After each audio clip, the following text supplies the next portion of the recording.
Ouvindo? Olá, pessoal. Mandem um alô para mim. Hoje, conversas com afetos, recebendo Diego de Paiva Vasconcelos e Anselmo Vasconcelos. Diego é advogado, professor. Agora Anselmo já está aqui. Vamos ver se o Diego... Anselmo, acabei de receber um comentário aqui dizendo assim: Carmela, boa tarde. Hoje eu endoidei, amo Anselmo e queria muito ter visto a peça dele com Nina de Pádua. Tenho os dois no Face, a peça é muito louca, ela disse. A Valquíria, uma amiga de Pernambuco, disse que queria muito estar assistindo, mas que está com muito trabalho e não vai conseguir. O Diego continua com problema de conexão. Eu vou mandar o convite para ele, mas eu agora, nesse momento, eu queria ver se tu poderia comentar um pouco desse momento que a gente está vivenciando. Como é que tu avalia o papel da arte nesse sentido? Ó, o Diego voltou, vamos ver se ele vai conseguir. Vamos ver se ele vai conseguir entrar, senão eu passo para ele e depois eu passo a pergunta de novo. Vamos ver. Vamos aguardar um pouquinho. Vamos ver aqui, peraí. Eu vou tentar chamar ele aqui. Vou remover e vou voltar para ele. Diego, vamos ver se tu entra agora. Vamos lá. Diego, vamos ver. Conexão hoje não está muito favorável. Vamos ver. Diego, tá ouvindo, Diego? O Anselmo ele já está aguardando aqui. Mas eu preciso saber do Diego. Se a gente volta para o Diego ou não. Porque senão a gente vai. Eu vou conversar mais um pouquinho com o Diego, vou conversar com o público e chamar o Leandro também. Boa tarde, Jorge, tudo bem? A gente está tentando fazer uma transmissão aqui com o Diego de Paiva Vasconcelos, que é advogado, professor, e com o Anselmo Vasconcelos, que é um grande ator, cineasta, roteirista, escritor. E nós iniciamos essa live abordando a importância da comunicação e da comunicação no direito, ou o direito da comunicação, né? E só que eu estou tentando fazer com que o Diego consiga acessar, mas eu estou com a tela do WhatsApp ligada aqui, tentando ver se ele responde. E mandei o convite para ele, que vou tentar mais uma vez. Vamos ver se a gente consegue. Depois a gente tem o Leandro Rosa, que também é artista, comunicador, radialista. Ele disse que não sabe. Vamos ver o Cleiton, meu colega, seja bem-vindo. A gente está com uma live sobre o direito à comunicação e a comunicação no direito, numa perspectiva de uma profissional que trabalha há muitos anos com cinema, com televisão, com interpretação. Está caindo, a internet está caindo. Vocês estão me ouvindo?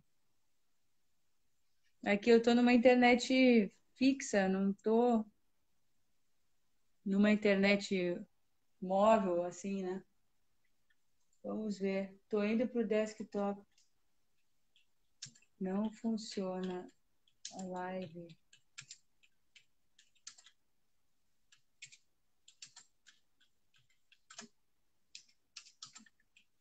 Estou escrevendo e falando com vocês, com o Diego aqui. Diego, tem como tu acessar o teu celular? Para a gente fazer? Tá, agora sim.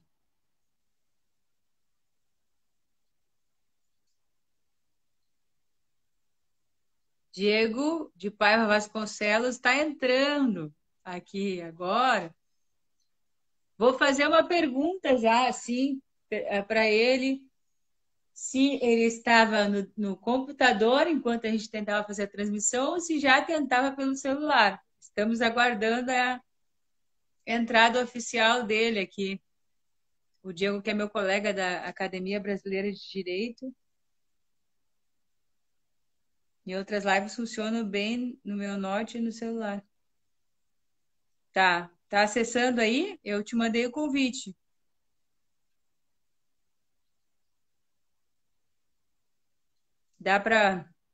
Chegou a receber o convite para avisar? Vou fazer uma pergunta já, assim, para ele. Se ele estava no computador enquanto a gente tentava fazer a transmissão ou se já tentava pelo celular. Tentei. Me ouve? Você me ouve? Você me ouve, Carmela? Meu colega da Academia Brasileira de Direito. Com atrasos. Funcionando bem no meu Note e no celular. Tá, eu tô no Note e tô no celular. Tá acessando aí? Eu te mandei. Tá, então tu tem que tirar o som de um deles aí, porque eu tô ouvindo a minha voz. Pronto, eu tirei o som do computador. Então é muito bem-vindo. O Anselmo fez uma introdução. O Anselmo, é uma honra, eu já falei para ele que é uma honra estar recebendo vocês dois aqui, a iniciativa de vocês sobre abordar a comunicação no direito e o direito à comunicação. E eu queria que tu falasse no aspecto jurídico qual é essa relação e como que tu vê isso sendo debatido e praticado em tempos de pandemia, Diego. Primeiro, Carmela, toda a nossa audiência, quero mandar um beijão pro meu filho que está ali assistindo a live do celular da avó dele. Ele queria participar do programa, estava muito ativo, né? E temos aqui também dois espectadores aqui dentro, que são a Marie e o Guido, os meus gatinhos que estão prestando muita atenção na gente.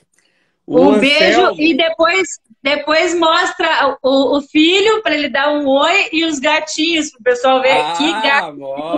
Mostra sim. Em primeiro lugar, eu quero te cumprimentar.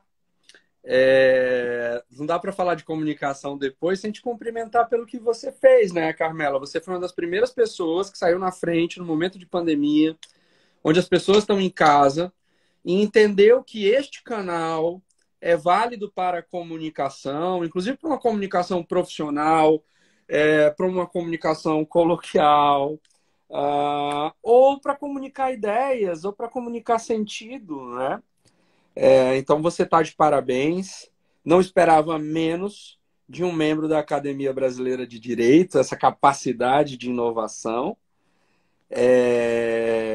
Sentindo falta do Lênio aqui no programa. Tem que trazer o Lênio. Convidei ele já. Vou ver a agenda dele. Vamos chamar ele. Tem que trazer o Lênio e tem que trazer o Caram, que é pesquisador, professor, trabalha com ele. Para mim, quem melhor fala hoje no Brasil sobre garantias. E cumprimentar também o Anselmo. Lamentável, não consegui assistir por esses problemas. Algo deu errado aqui e sabotou a possibilidade de assistir o Anselmo. Anselmo Vasconcelos é um grande poeta. Anselmo Vasconcelos é um grande ator. Anselmo Vasconcelos está presente nos grandes filmes brasileiros dos anos 70, 80 e 90. Anselmo é alguém que acreditou, junto comigo, com Paulo Andreoli, no cinema na Amazônia. E Anselmo produz, roteiriza e dirige filmes na Amazônia. Talvez não tenha a qualidade técnica dos blockbusters americanos, mas é um projeto que mexeu com a nossa comunidade artística, que elevou a nossa comunidade artística e que nos insere no processo de criação. Então, Anselmo, assim, para mim, é um dos grandes nomes do teatro e da TV brasileira. E começamos lá atrás um projeto interessante que era justamente levar comunicação, ou melhor, levar o conhecimento sobre a comunicação para os jovens advogados. O Anselmo levou todo o conhecimento dele de teatro para uma turma, eu assisti, foi o laboratório, para uma turma de jovens advogados. Desde a maneira como ele se apresenta até a maneira como ele conclui, ele teve 100% da atenção do público. E falou sobre como postar a voz. E falou sobre como postar o corpo, como se comunicar, quais são os limites da comunicação e quais são os meios da comunicação. E nisso eu acho o trabalho dele fantástico. Quando eu falo em comunicação, já falo de um modo um pouco diferente, até por ser lumaniano. Então, nós partimos de uma premissa de que a sociedade é constituída de comunicações, não é? Aquilo que nós chamamos sociedade é uma rede de comunicações. O direito é um subsistema desse sistema da comunicação e, portanto, o direito é comunicação. O direito é um instrumento, não é? Um arranjo próprio de regras comunicativas que tem o poder de representar no seu interior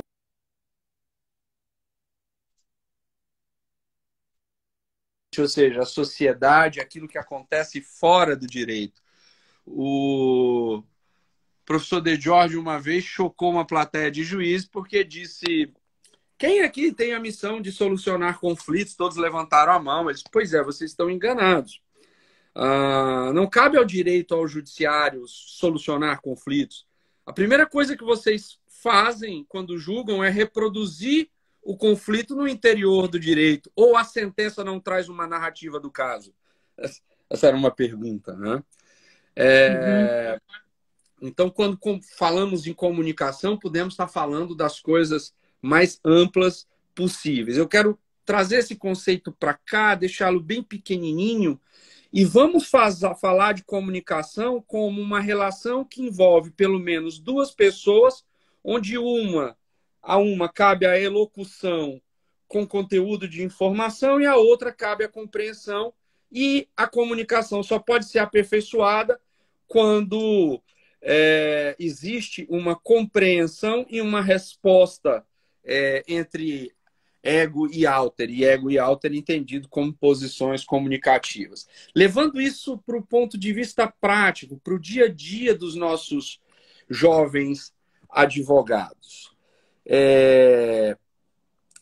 Eu acredito que o nosso ensino jurídico ele valoriza muito a capacidade de memorização de dados históricos, da memorização de normas, de disciplinas, e duas coisas são sonegadas durante o curso de Direito.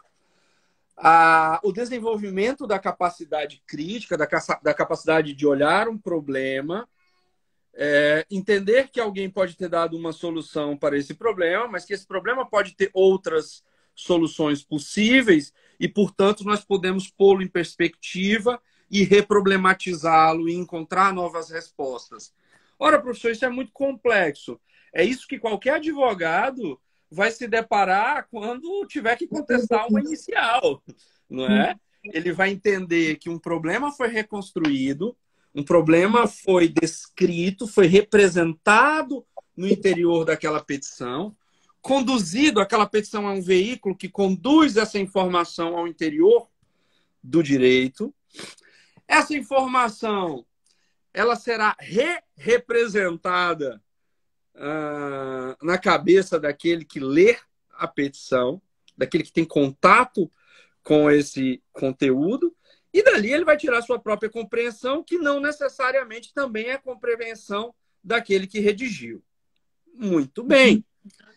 E aí vem o advogado que recebe uma peça pronta, por exemplo, e alguém diz a ele: olha, o senhor tem um prazo de contestação para assinalar a sua resposta. E agora, o que fazer? O primeiro grande problema que eu vejo é que nas nossas faculdades, nos nossos cursos de direito, nos nossos NPJs, CPJs, a faculdade tem outros nomes, nos nossos núcleos de prática jurídica, centros de prática jurídica, é ensinado ao estudante que primeiro ele lê a inicial e ele vai responder se reportando a todos os fatos da inicial. Ora, Desde o direito romano já existia um brocardo.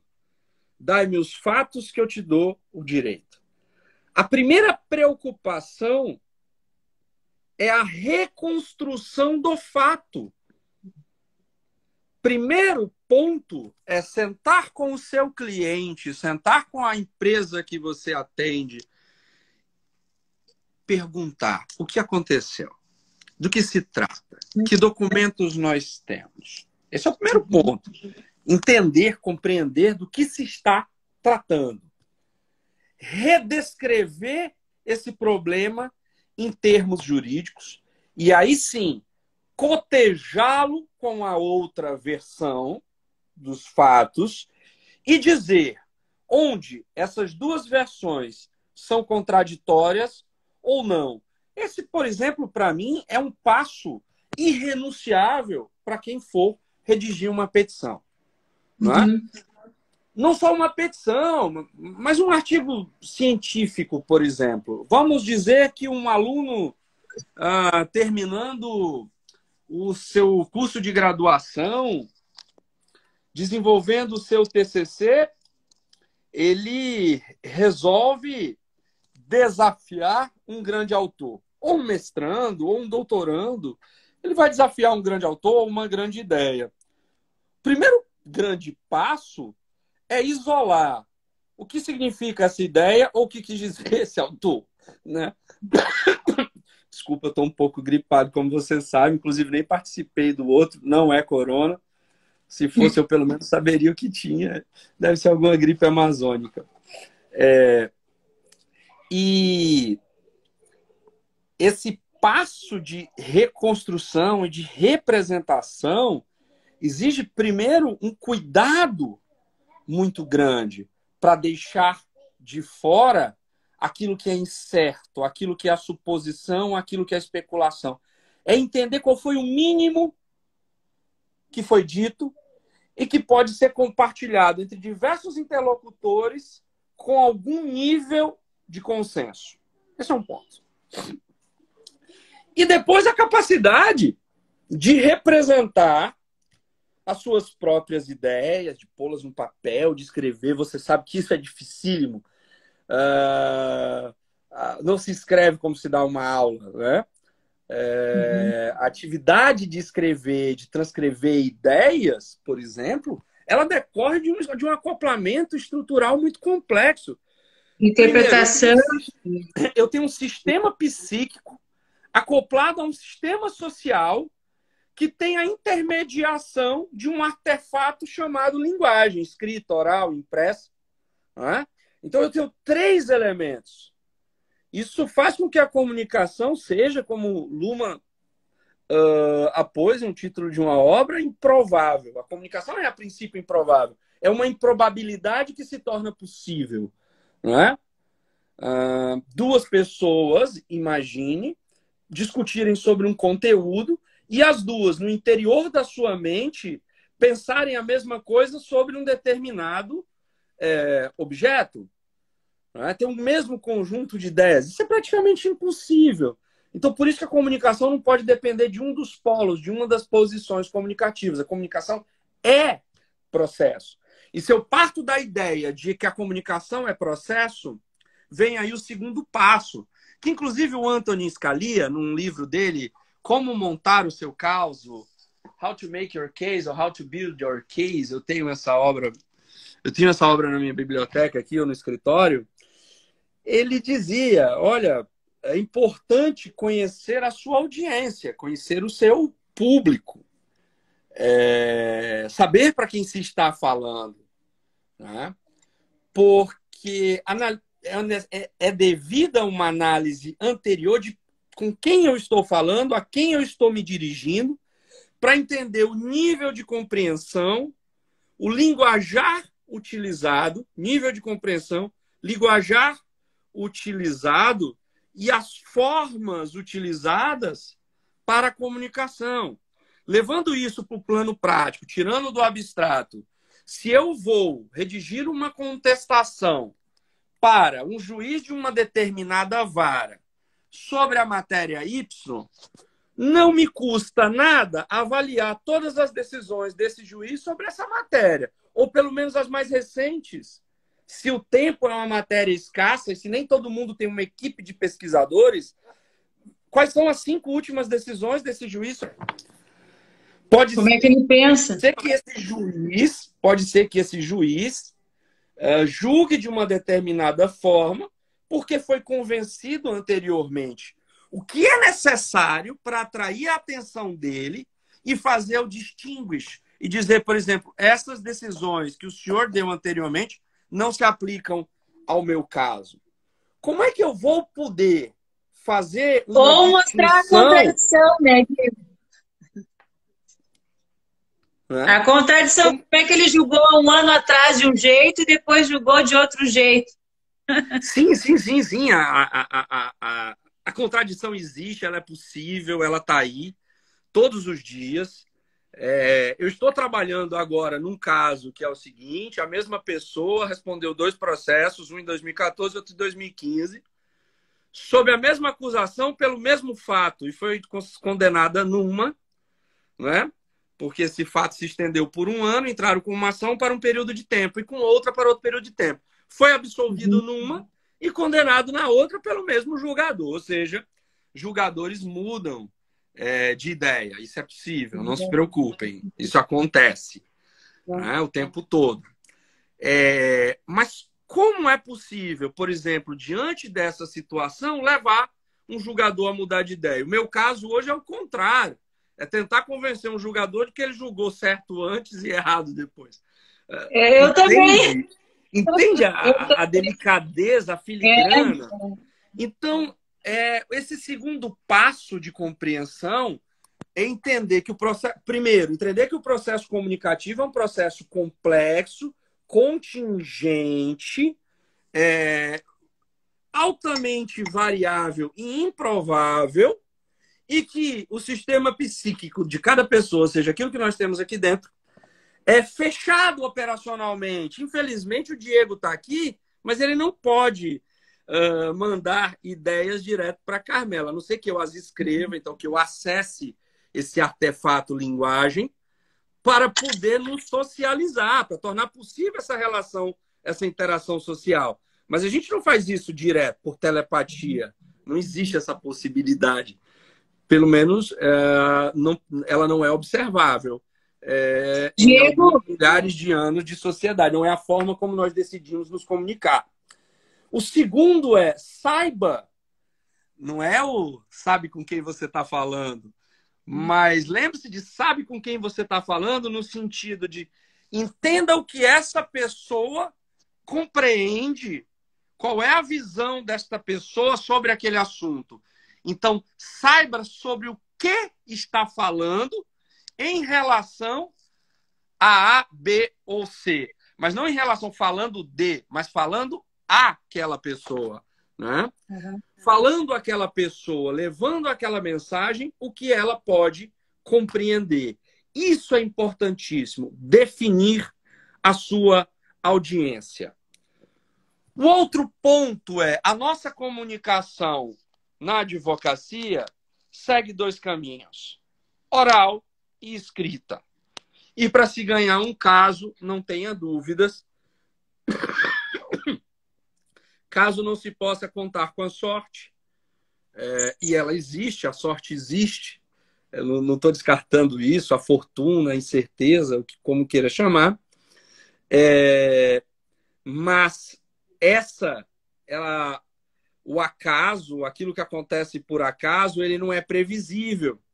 Se fosse, todos seríamos ganhadores da lote e a economia não seria possível, por exemplo. Ou não existiriam conflitos, ou coisas assim. Isso não é possível. Então, eu preciso saber o que é comunicar, como comunicar, e preciso entender que aquilo que eu penso, entre aquilo que eu penso e aquilo que eu comunico, existe um gap, uma distância, de que a linguagem é algo de que eu me valho para redescrever operações internas do sistema psíquico, ou seja, para redescrever o pensamento. Então, Diego, vamos, o que eu penso... Tá me ouvindo? Tô te Tá me ouvindo. ouvindo? Tá, então assim, ó, eu tenho que dar uma pausa para entrar o Anselmo de novo, porque e daí tu volta de novo, tá?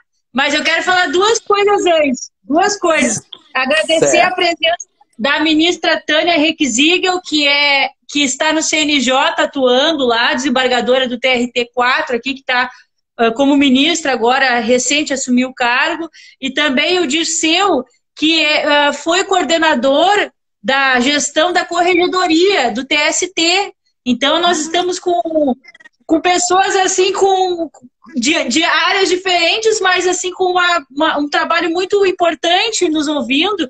Também o Vinícius, a Luana, o Caio, o Marcelo, o pessoal de arte que está ouvindo do coletivo Comando Selva, Jaime, Paulo.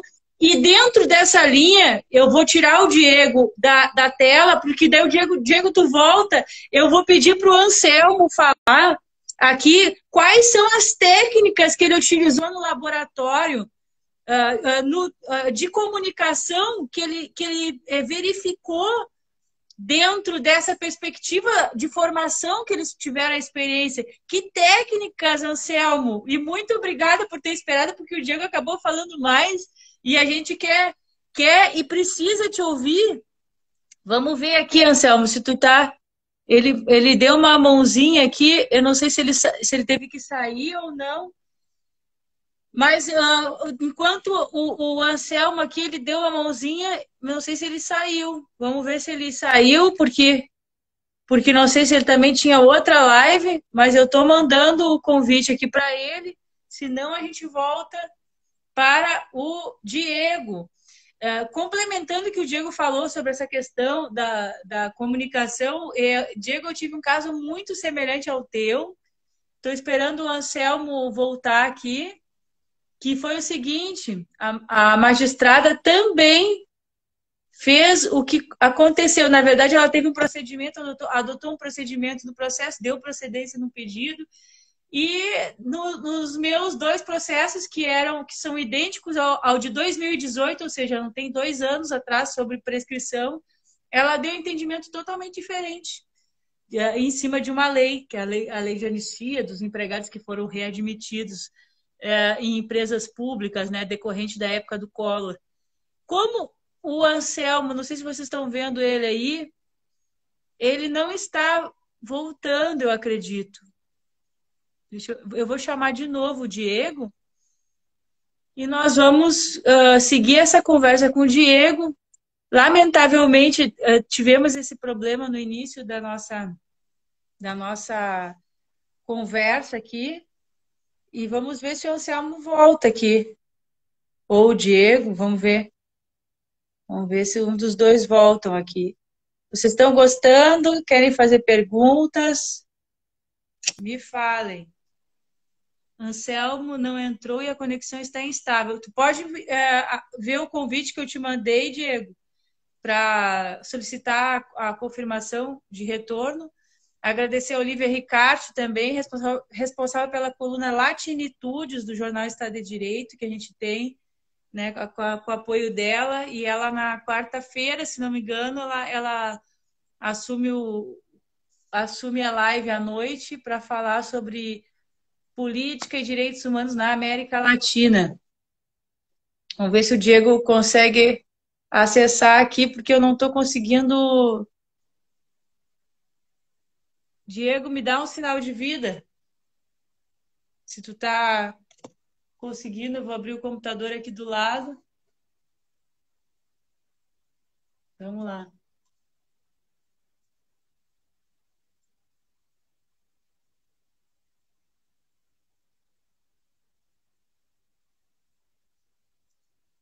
Então, Diego, tenta me fazer o pedido para solicitar a entrada aqui, porque eu já te convidei e não estou conseguindo fazer a transmissão ao vivo. Tá, agora eu vou conseguir.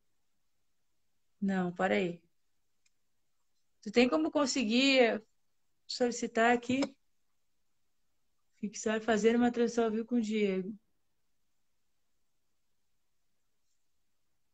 É que eu não quero cancelar o nosso vídeo aqui. Tu consegue, Diego? Me fala que eu vou entrar de novo. Para aí.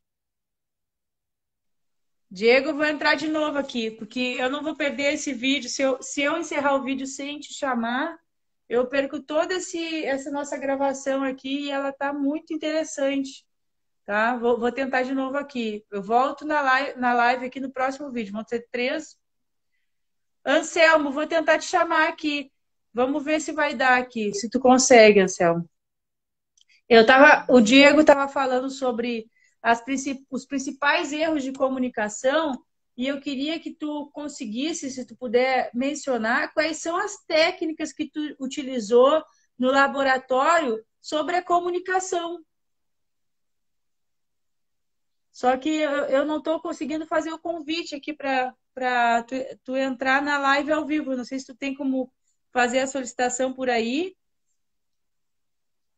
O Diego disse que a conexão está instável. Vou tentar de novo, gente.